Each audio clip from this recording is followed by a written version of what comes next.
में आया। क्या कारण रहा? इतने इतने प्रमाण है, जिन प्रमाणों को हमारे आलोचकों की निगाह में क्यों नहीं आए वो प्रमाण अलेखों पुख्ता है, इतिहास चिकन रो साखी है, इन आजादी री इज्जत ने मैं राजस्थान राखी। आजादी की जब जब जरूरत पड़ी हम लोगों ने उसकी रक्षा की है। मैं इतिहास में बाचोड़ी शाचकली बात बताऊं हूं और घटना दर घटना भारत रे गौरवरी गाथ सुनाऊं हूं। इन गौरव गाथा रे पाना में सोन लिया आकर मारा है, कट तोड़ा माथा धड़ धरता बख्तर पाकर मारा है, थारा धस्तोड़ा रणबंका मरकर राखी ही आजादी, सिंदूर दूध राखी री कीमत दे राखी आजादी, मैं रीजा सिंधु रागा पर खागारी खनका साखी है, इन आजादी री इज्जत ने मैं राजस्थान राखी। उसको पढ़ेगा कौन? हमने खुद ने पढ़ना छोड़ दिया, दूसरों के पास में कहां फुर्सत है। दुर्सा आढ़ा का वृहद साहित्य है, कुछ पुस्तकों का जिक्र हुआ। मैं मात्र राष्ट्रीय चेतना वाली बात पर आता हूं, क्योंकि हम पे जो आरोप लगे उसकी बात करने समय की अपनी अवधि है। मुगल सत्ता के खिलाफ तत्कालीन समय में जिस जिस व्यक्ति ने आवाज उठाई उसके गौरव का गान दुर्सा आढ़ा ने किया है।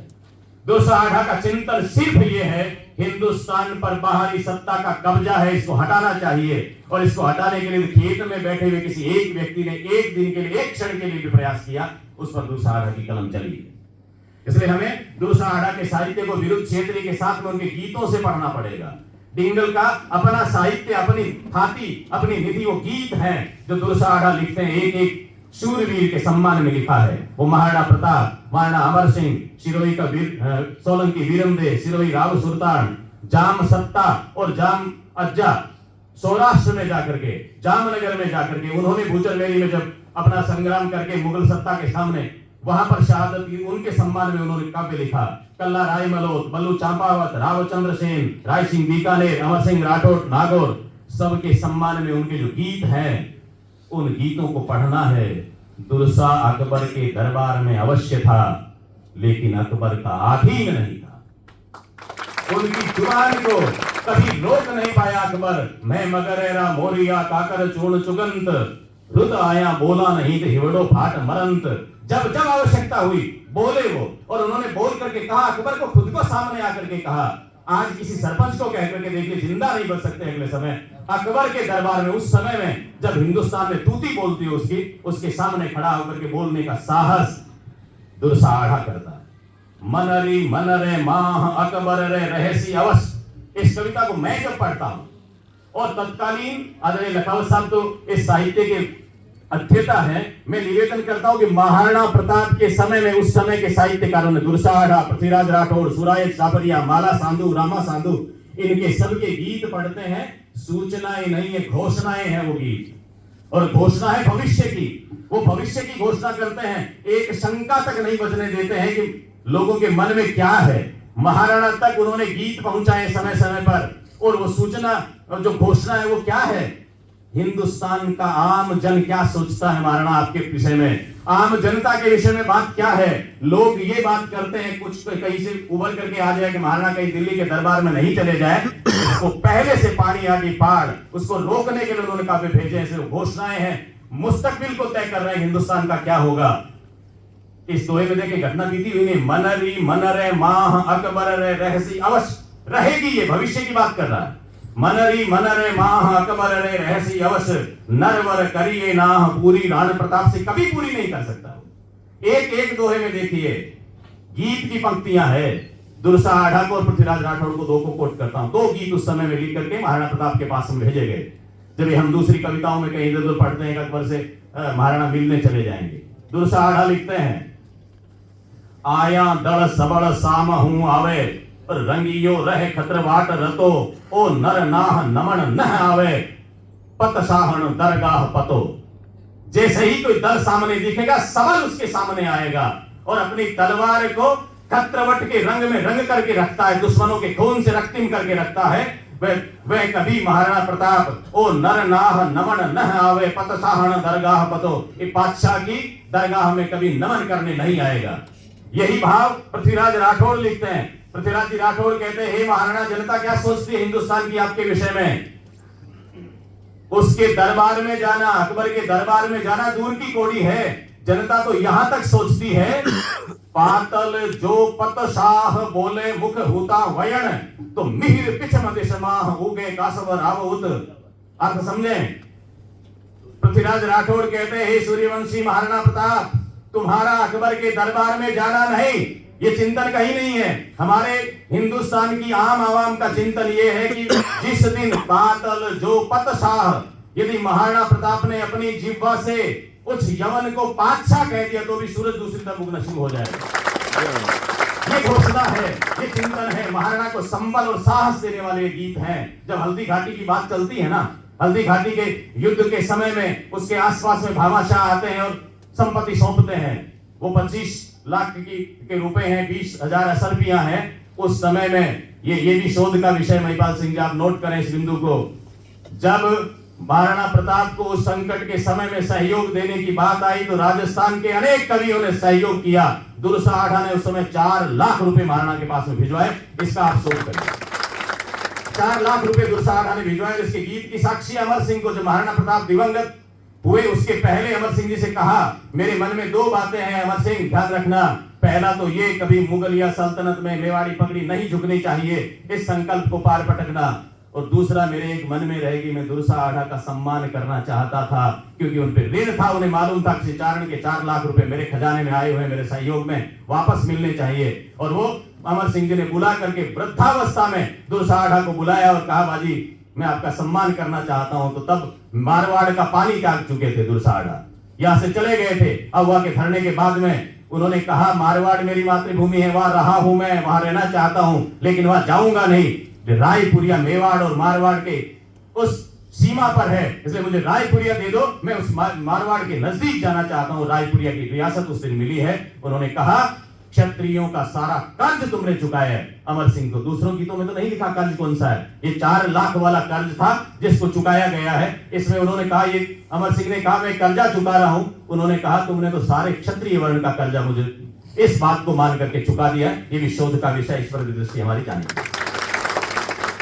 दुर्सा की राष्ट्रीयता पर 2 आरोप लगे, क्योंकि महिपाल सिंह जी टेढ़ा देखने लगते हैं तो मुझे शॉर्ट करना पड़ता है। 2 आरोप लगे, पहला संकीर्ण राष्ट्रीयता का, दूसरा अकबर के प्रशंसा के गीतों का। मैं दोनों बहुत शोध के विषय की बात करूंगा। संकीर्णता की बात जब करते हैं, एक उर्दू की पंक्तियां है कि सजा देने वाले रजा पूछते हैं और जीने की हमसे वजह पूछते हैं, देते हैं खुद ही जहर हमको आकर, असर कितना हुआ ये फिर पूछते हैं। जिन्होंने जहर दिया वो हमसे पूछते हैं, तुम पे असर हुआ कि नहीं हुआ। हुआ असर, 70 साल बीत गए आजादी के बाद में, हमने अपने इतिहास को, अपने पुरखों को, उस योगदान को देखा तक नहीं। आजादी के अमृत महोत्सव में समय आया जो अपने अपने योगदान को सारे देखना, हम भी देखना चाहते हैं। राजस्थान का एक एक व्यक्ति देखना चाहता है हमने क्या किया। उस संकीर्ण राष्ट्रीयता के खिलाफ, उसके तोड़ के लिए बात करता हूं। दुर्सा की राष्ट्रीयता उदार है, संपूर्ण हिंदुस्तान, हिंदू धर्म, हिंदुत्व और क्षत्रिय मर्यादा उसके विषय है। इसलिए इस दृष्टि से पढ़ें। आप कुछ शब्द देखें, उसकी कविता में आपको हिंदुस्तान और भारत मिलेगा। 2 लोगों को भूषण ने कहा, शिवा को सराहूं कि सराहूं 70 साल को पढ़ते हैं ना सर। दुर्सा आढ़ा लिखता है, अणदुगिया तुरी उजड़ा अशमर, चाकर कहन न आयो चीत, सारे हिंदुस्तान तने शिर, पातल ने चंद्रसेन पवित्र। सारे हिंदुस्तान में 2 लोग पवित्र मानता हूं मैं, महाराणा प्रताप और राव चंद्रसेन जोधपुर। सारे हिंदुस्तान, संपूर्ण हिंदुस्तान की बात करता है, मेवाड़, मारवाड़, सिरोही, या फिर वहां की जामनगर की बात नहीं करता है, बीकानेर की बात नहीं करता है। सारे राजा जोड़ों उनके संबंध थे, उनकी बात नहीं है। लोपे हिंदू लाज सगपण रोपे तुर्क सू, तो आर्य कुलरी आज पूंजी राणा प्रताप से। आर्य कुल, आर्यावर्त की पूंजी है वो महाराणा प्रताप है। संपूर्ण राष्ट्रीयता की बात करें, अकबर, सत्येंद्र ने दोहा पढ़ा, इसको सुने। इसमें तो सीधा सीधा राष्ट्र धर्म का संकेत है। अकबर मार्ग 8 जवन रोक राखी जगत, तो परम धर्म जस पाठ पढ़ियो राणा प्रताप से। अकबर ने 8 मार्ग रोक दिए हमारे धर्म के। 8 मार्ग कौन से? 4 वर्ण धर्म के, 4 आश्रम धर्म के। हम जिस धर्म को मान सकते हैं, निभा सकते हैं, सारे रास्ते रोक दिए। ऐसे समय में महाराणा प्रताप ने परम धर्म जस पाठ, परम धर्म का पाठ पढ़ना शुरू किया। परम धर्म है राष्ट्र धर्म। वो जो कि दुर्सा आढ़ा उस राष्ट्र धर्म के पाठ को पढ़ने वाले महाराणा प्रताप की बात करता है।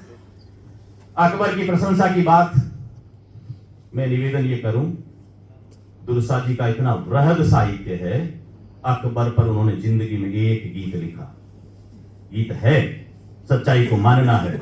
एक गीत लिखा, 4 द्वाले का एक गीत है, और वो गीत तब लिखा है जब अकबर से मिलने वो जा रहे हैं।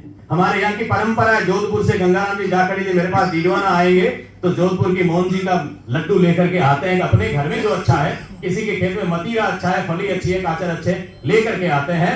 दुर्सा आढ़ा के घर में कविता थी, ये संस्कार थे चारणों के, और मिलना क्यों जरूरी था? मोटा राजा उदय सिंह ने चारणों पर अन्याय किया था, उस हर धर्मिका का बदला लेना था, इसलिए वहां जाकर के अकबर के पास में बात करनी थी। एक गीत जिंदगी में लिखा, एक ही गीत लिख करके आए।